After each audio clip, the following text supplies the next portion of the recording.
SA 30. Bienvenidos al Seminario Reina Valera. Yo soy Gilberto Abels, rector del Seminario Abierto, y esta es la lección número 30 de la materia Sinopsis del Antiguo Testamento, cuyo tema es Amós. Dios no tiene favoritos. Pedimos la bendición de Dios sobre el estudio de su palabra. Empecemos. Amós, Dios no tiene favoritos. Por Ray C. Stedman.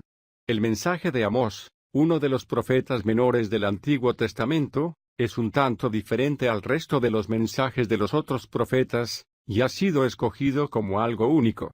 El mensaje de este libro es básicamente declarar la imparcialidad de Dios, que no tiene favoritos. Él no concede a una persona lo que no le concede a otra, pues no existe la idea de ser el niño favorito de Dios. Él no da más a una persona que a otra, de acuerdo con las promesas que Él hace.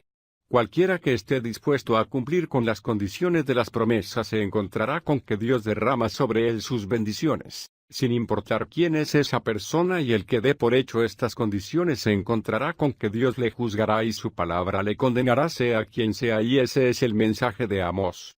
Nos cuesta trabajo creerlo, ¿verdad? Estamos condicionados a pensar que Dios reacciona de la misma manera que lo hace el hombre y que si nos ganamos su favor podemos contar con su bondad.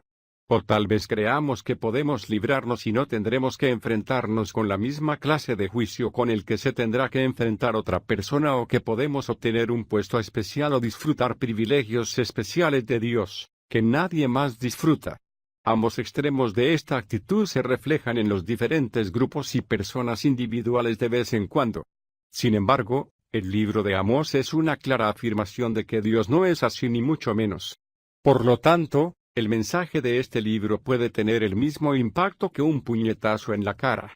Si usted cree de verdad tener una posición privilegiada y especial con Dios, este libro es una fuerza brutal, chocante e impresionante. La tendencia que tienen los corazones humanos es o bien considerarse como personas favoritas o exactamente lo contrario, diciendo que somos criaturas tan pobres y tan desgraciadamente fracasadas que Dios jamás nos miraría y que son otros los que tienen el derecho a obtener el favor de Dios.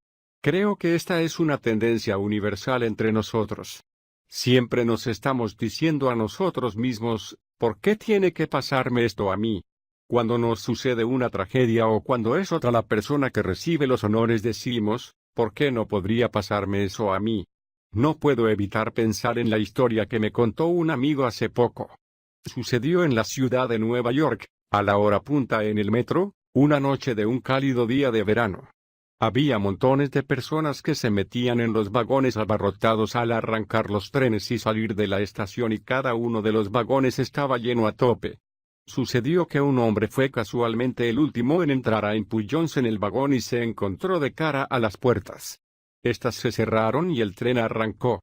Él estaba allí apretujado contra las puertas, con toda aquella humanidad apretujándole en el vagón.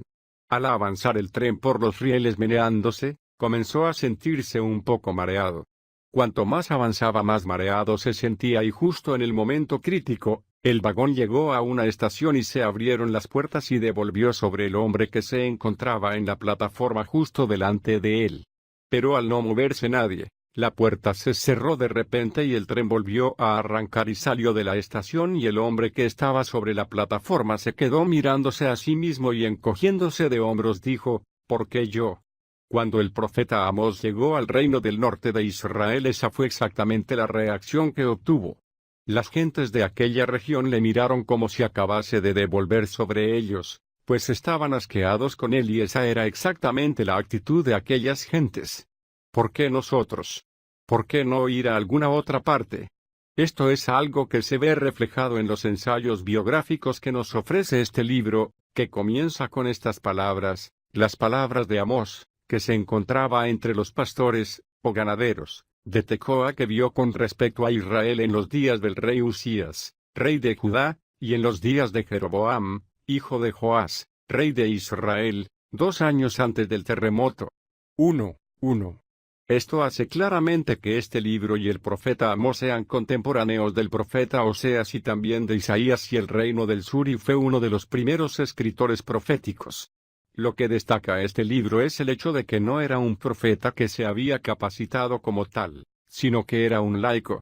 Algunos sugieren que si tenemos en cuenta que se consideraba a sí mismo un ganadero, o como se traduce aquí, como pastor, fue el primero de una larga lista de predicadores cowboys. No sé si eso le marcó como una persona que no disfrutaba del favor del pueblo, pero sea como fuere su mensaje no les resultó aceptable. En el capítulo 7 Amós añade otra nota personal. He aquí la reacción a su mensaje al llegar al reino del norte. Entonces Amasías, sacerdote de Betel, envió a decir a Jeroboam, rey de Israel: Amós ha conspirado contra ti en medio de la casa de Israel. La tierra no puede soportar todas sus palabras. Así ha dicho Amós: Jeroboam morirá a espada, e Israel saldrá de su tierra en cautiverio. 7, 10 y 11. Esa era el peso del mensaje del profeta. Dios iba a exilar a Israel, iba a juzgar a la nación y al rey.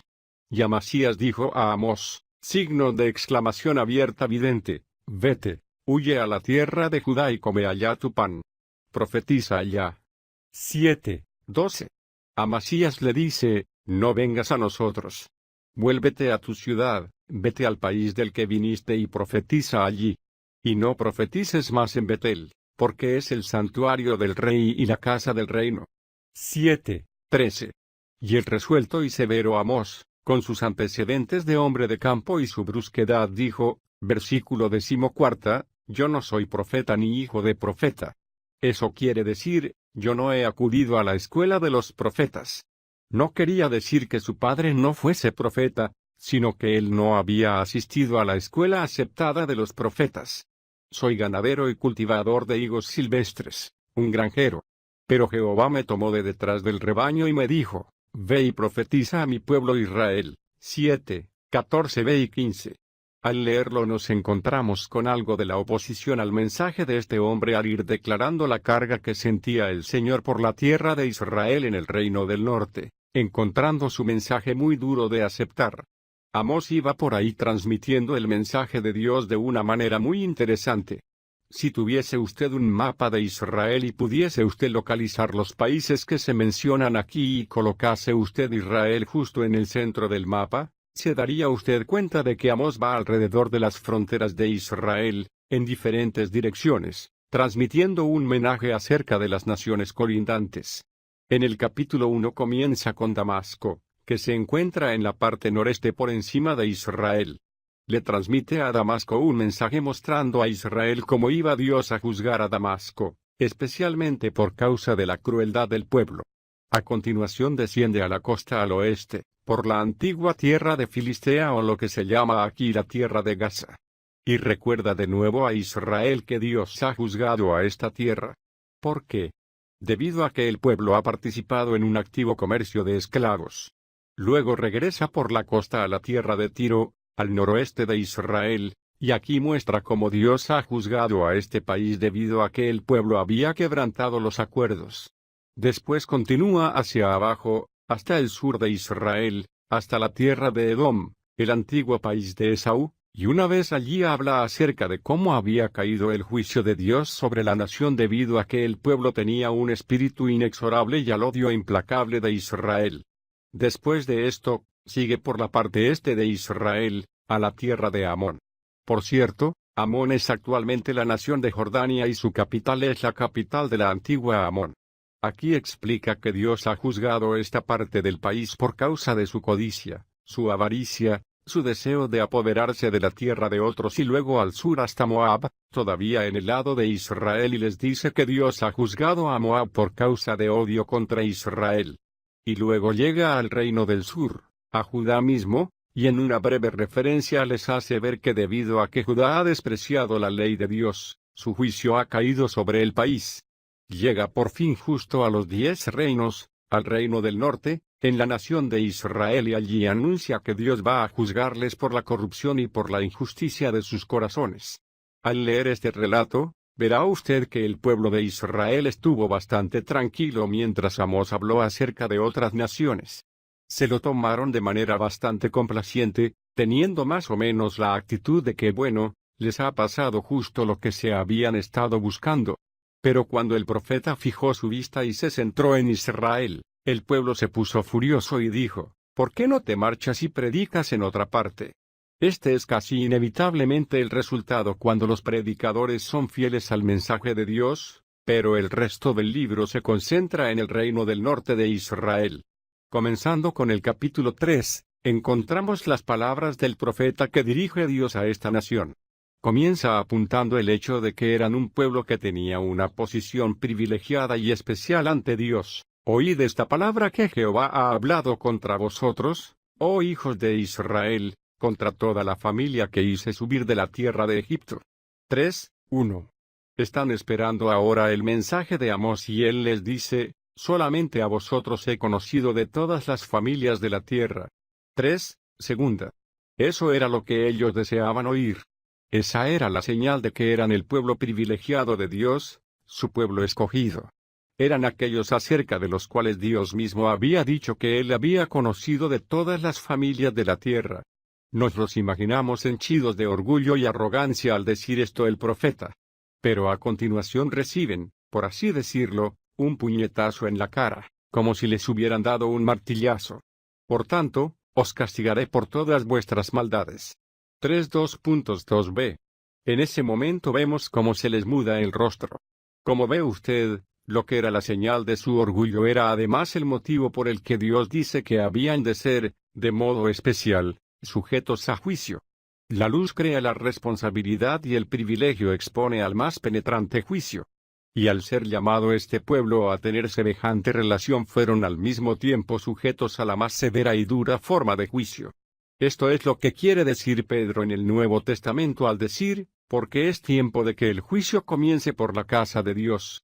1 Pedro 4:17. Siempre empieza ahí. Dios empieza siempre por juzgar a su pueblo y a continuación juzga a los que están a su alrededor. La palabra del profeta es que debido a que somos el pueblo de Dios, no significa que la palabra de Dios no vaya a juzgar el mal que hay en nuestras vidas. Todo lo contrario, nos juzgará con más dureza. A continuación Amós explica la relación tan íntima y especial que tenemos con Dios en el capítulo 3, ¿andarán dos juntos, a menos que se pongan de acuerdo? 3. Así es como camina Dios con su pueblo y luego les habla diciendo, así, nada hará el Señor Jehová sin revelar su secreto a sus siervos los profetas. 3:7. Estas eran las cosas que marcaban su relación especial y privilegiada ante Dios. Caminaban con Él, hablaban con Dios, pero por este motivo, el profeta dice que Dios va a enviar su juicio. Luego anuncia en qué consiste. ¿Recuerda usted la historia de los 2 carneros de oro que fueron erigidos por el rey Jeroboam en las ciudades de Betel y de Dan? Primera Reyes 12:28. Israel fue enviado a adorar allí y el pueblo llamaba a aquellos carneros Jehová y adoraban y se inclinaban ante esas imágenes doradas. Aquellos 2 carneros representaban 2 ideas básicas en Israel, por lo que Dios estaba interminablemente juzgando a su pueblo. Además, son ideas que prevalecen actualmente entre las gentes. Aquellos carneros dorados, que habían sido fabricados con oro, representaban el deseo que tenía aquel pueblo de obtener ganancias materiales, de su amor a la riqueza y al materialismo, el dios del oro.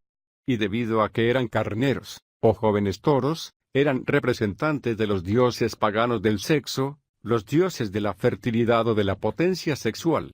De modo que la adoración de estos carneros gemelos, hechos de oro, eran esencialmente simbólicos de la adoración por parte del pueblo del materialismo y el sexo. Eso suena muy moderno, ¿verdad? Y la palabra del profeta a este pueblo era que debido a que participaban en esta clase de adoración, Dios estaba levantando a la nación de Asiria para que descendiese del norte, atacase y se llevase a Israel a la cautividad. Pero teniendo en cuenta la paciencia de Dios transcurrieron 200 años antes de que esto sucediese. Pero Dios lo anunció con tanta antelación para que el pueblo tuviese tiempo de arrepentirse y les dejó muy claro que eso sucedería a menos que se volviesen a Él. Incluso en este relato, el profeta muestra cómo Dios había intentado con paciencia que despertasen a su advertencia. En el capítulo 4 leemos acerca de 5 ocasiones diferentes en las que Dios mandó algo para hacerles despertar, para hacerles pensar, para hacer que se detuviesen y cesasen en su curso descendente.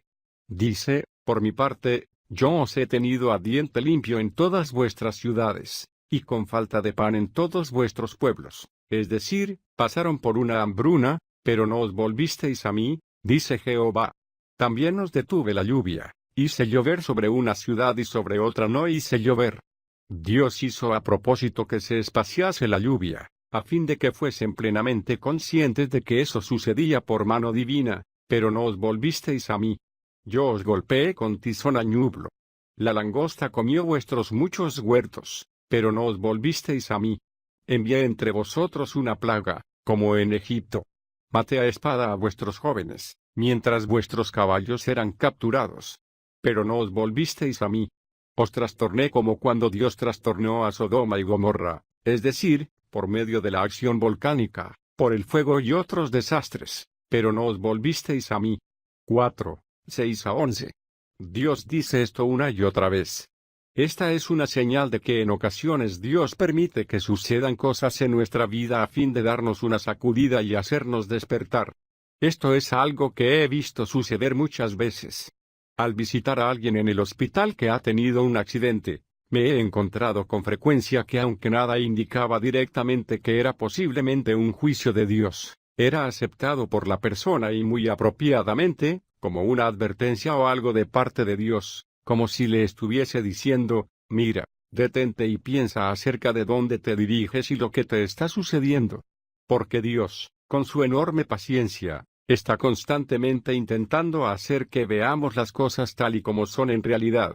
Y a continuación el profeta sigue adelante y pone el dedo sobre la llaga, mostrando exactamente lo que está mal. Por tanto, puesto que pisoteáis al pobre y tomáis el tributo de granos, aunque hayáis edificado casas de piedra labrada, no las habitaréis. Plantasteis hermosas viñas, pero no beberéis el vino de ellas. Porque yo conozco vuestras muchas rebeliones y vuestros grandes pecados, que hostilizáis al justo, que tomáis soborno y que hacéis perder su causa a los pobres en el tribunal. Por eso, en tal tiempo el prudente calla. 5, 11 a 13.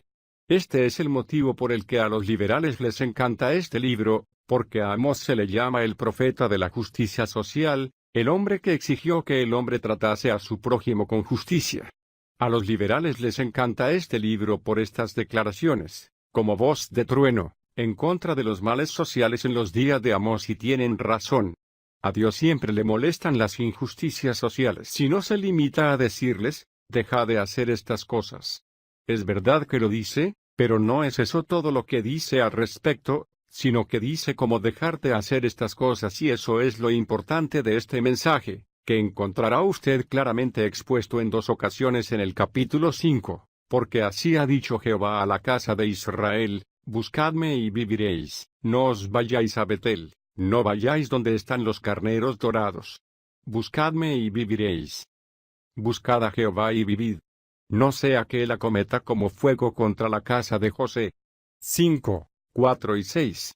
¿Cuál es la respuesta para el corazón errante? La respuesta no es solo limpiar su vida, sino volver a Dios. Es arrepentirse y volver de nuevo, volverse, venir al Señor de nuestra salvación, llamándole. Pidamos al Señor que nos ayude a volver a ponernos en pie y que enderece nuestras vidas. Esa es la respuesta. Es siempre el llamamiento que nos hace Dios. Volvamos a entablar una relación con aquel que nos ama y que con paciencia intenta despertarnos y volver a traernos a Él.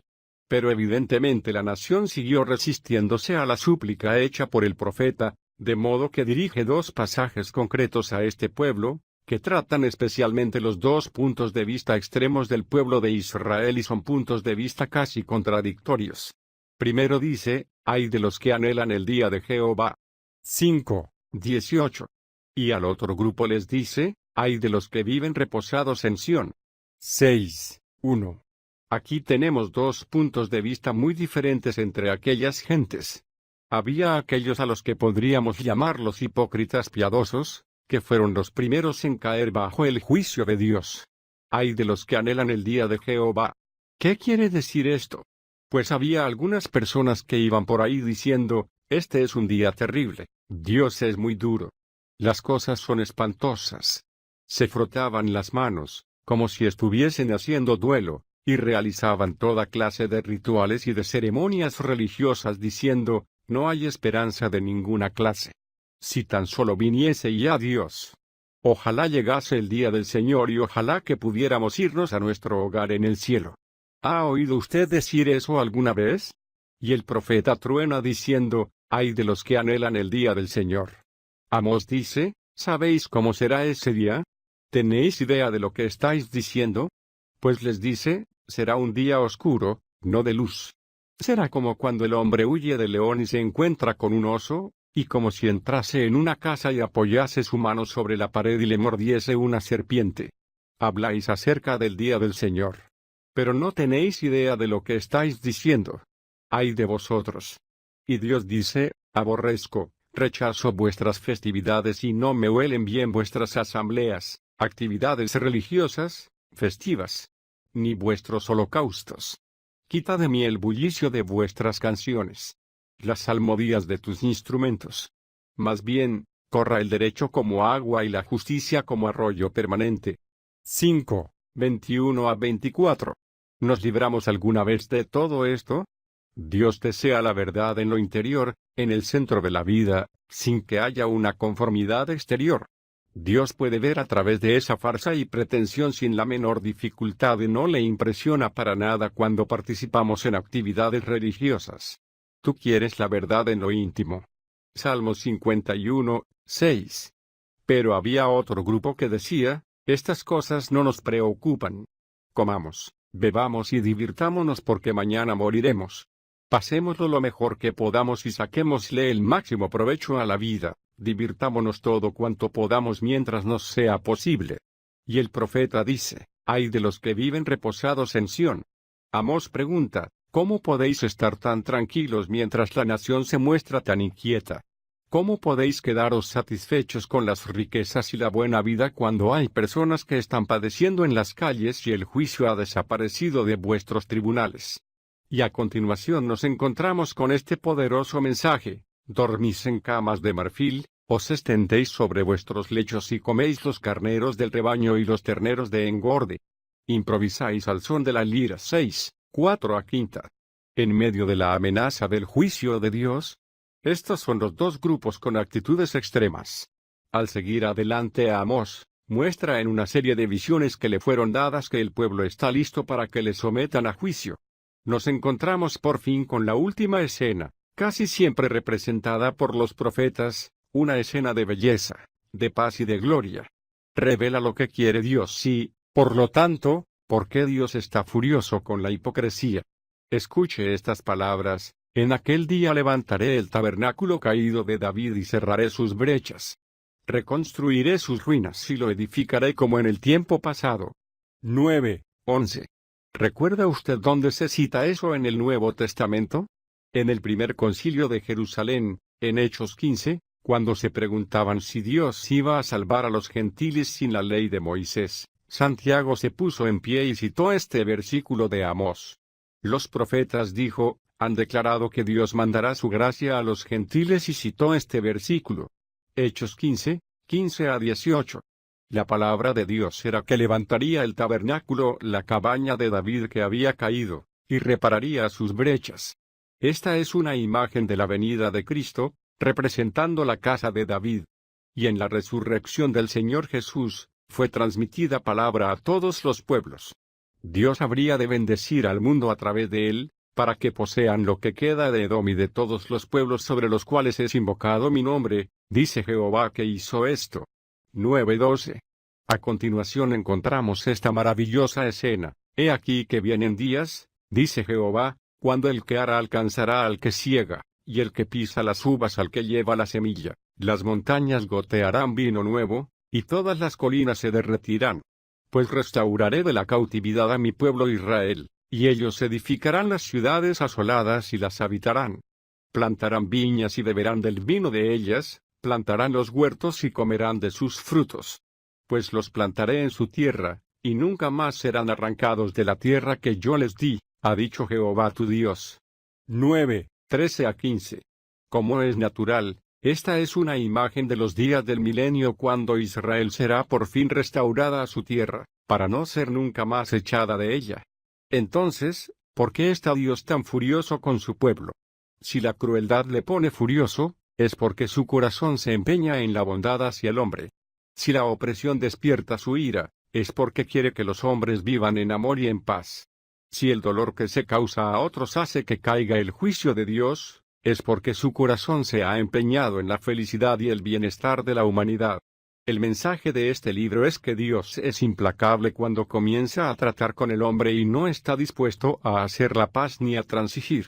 Cuando comienza a tratar con una nación, insiste en los valores absolutos. Cuando empieza a tratar a una persona en particular, está tratando con los valores absolutos. El mero hecho de que seamos cristianos no quiere decir que escaparemos a la condenación del juicio de la palabra de Dios con respecto a aquellos aspectos en los que intentamos transigir. Por el hecho de que haga 400 años que somos cristianos, eso no cambia lo implacable de la palabra de Dios al buscar y escudriñar nuestros corazones y nuestras vidas, porque Dios no cambia. Lo que nos dice este profeta es que estamos tratando con un Dios de justicia y de un celo riguroso e inflexible, que no está dispuesto a transigir de ninguna manera, pero con todo y con eso, nuestro Dios es un Dios de paciencia y de amor. El matiz de fondo de este libro, como en el caso de todos los profetas, es el derramamiento del amor del corazón de Dios, que desea el bienestar y la felicidad de la humanidad, manifestándose de vez en cuando con unas maravillosas formas de expresión. Apuntalando todo el libro está la promesa de llevar por fin a Israel, y de igual modo a todo el pueblo de Dios, a aquel día en que el hombre vivirá en paz y con gozo, con bendiciones que llenarán los corazones de los hombres. ¡Qué gran mensaje de la imparcialidad de la gracia de Dios! Oración. Padre, te damos gracias por habernos permitido tener esta visión de ti. Te damos gracias. Arrancó. Él estaba allí apretujado contra las puertas, con toda aquella humanidad apretujándole en el vagón. Al avanzar el tren por los rieles meneándose, comenzó a sentirse un poco mareado. Cuanto más avanzaba, más mareado se sentía, y justo en el momento crítico, el vagón llegó a una estación y se abrieron las puertas y devolvió sobre el hombre que se encontraba en la plataforma justo delante de él. Pero al no moverse nadie, la puerta se cerró de repente y el tren volvió a arrancar y salió de la estación, y el hombre que estaba sobre la plataforma se quedó mirándose a sí mismo y encogiéndose de hombros dijo, ¿por qué yo? Cuando el profeta Amós llegó al reino del norte de Israel, esa fue exactamente la reacción que obtuvo. Las gentes de aquella región le miraron como si acabase de devolver sobre ellos, pues estaban asqueados con él, y esa era exactamente la actitud de aquellas gentes. ¿Por qué nosotros? ¿Por qué no ir a alguna otra parte? Esto es algo que se ve reflejado en los ensayos biográficos que nos ofrece 30. Bienvenidos al Seminario Reina Valera. Yo soy Gilberto Abels, rector del Seminario Abierto, y esta es la lección número 30 de la materia Sinopsis del Antiguo Testamento, cuyo tema es Amós. Dios no tiene favoritos. Pedimos la bendición de Dios sobre el estudio de su palabra. Empecemos. Amós, Dios no tiene favoritos. Por Ray C. Stedman. El mensaje de Amós, uno de los profetas menores del Antiguo Testamento, es un tanto diferente al resto de los mensajes de los otros profetas, y ha sido escogido como algo único. El mensaje de este libro es básicamente declarar la imparcialidad de Dios, que no tiene favoritos. Él no concede a una persona lo que no le concede a otra, pues no existe la idea de ser el niño favorito de Dios. Él no da más a una persona que a otra, de acuerdo con las promesas que Él hace. Cualquiera que esté dispuesto a cumplir con las condiciones de las promesas se encontrará con que Dios derrama sobre él sus bendiciones, sin importar quién es esa persona, y el que dé por hecho estas condiciones se encontrará con que Dios le juzgará y su palabra le condenará, sea quien sea, y ese es el mensaje de Amós. Nos cuesta trabajo creerlo, ¿verdad? Estamos condicionados a pensar que Dios reacciona de la misma manera que lo hace el hombre, y que si nos ganamos su favor podemos contar con su bondad. O tal vez creamos que podemos librarnos y no tendremos que enfrentarnos con la misma clase de juicio con el que se tendrá que enfrentar otra persona, o que podemos obtener un puesto especial o disfrutar privilegios especiales de Dios, que nadie más disfruta. Ambos extremos de esta actitud se reflejan en los diferentes grupos y personas individuales de vez en cuando. Sin embargo, el libro de Amós es una clara afirmación de que Dios no es así, ni mucho menos. Por lo tanto, El mensaje de este libro puede tener el mismo impacto que un puñetazo en la cara. Si usted cree de verdad tener una posición privilegiada y especial con Dios, este libro es una fuerza brutal, chocante e impresionante. La tendencia que tienen los corazones humanos es o bien considerarse como personas favoritas o exactamente lo contrario, diciendo que somos criaturas tan pobres y tan desgraciadamente fracasadas que Dios jamás nos miraría y que son otros los que tienen el derecho a obtener el favor de Dios. Creo que esta es una tendencia universal entre nosotros. Siempre nos estamos diciendo a nosotros mismos, ¿por qué tiene que pasarme esto a mí? Cuando nos sucede una tragedia o cuando es otra la persona que recibe los honores decimos, ¿por qué no podría pasarme eso a mí? No puedo evitar pensar en la historia que me contó un amigo hace poco. Sucedió en la ciudad de Nueva York, a la hora punta en el metro, una noche de un cálido día de verano. Había montones de personas que se metían en los vagones abarrotados al arrancar los trenes y salir de la estación y cada uno de los vagones estaba lleno a tope. Sucedió que un hombre fue casualmente el último en entrar a empullones en el vagón y se encontró de cara a las puertas. Estas se cerraron y el tren ofrece este libro, que comienza con estas palabras, las palabras de Amós, que se encontraba entre los pastores, o ganaderos, de Tecoa que vio con respecto a Israel en los días del rey Usías, rey de Judá, y en los días de Jeroboam, hijo de Joás, rey de Israel, 2 años antes del terremoto. 1. Esto hace claramente que este libro y el profeta Amós sean contemporáneos del profeta Oseas y también de Isaías y el reino del sur y fue uno de los primeros escritores proféticos. Lo que destaca este libro es el hecho de que no era un profeta que se había capacitado como tal, sino que era un laico.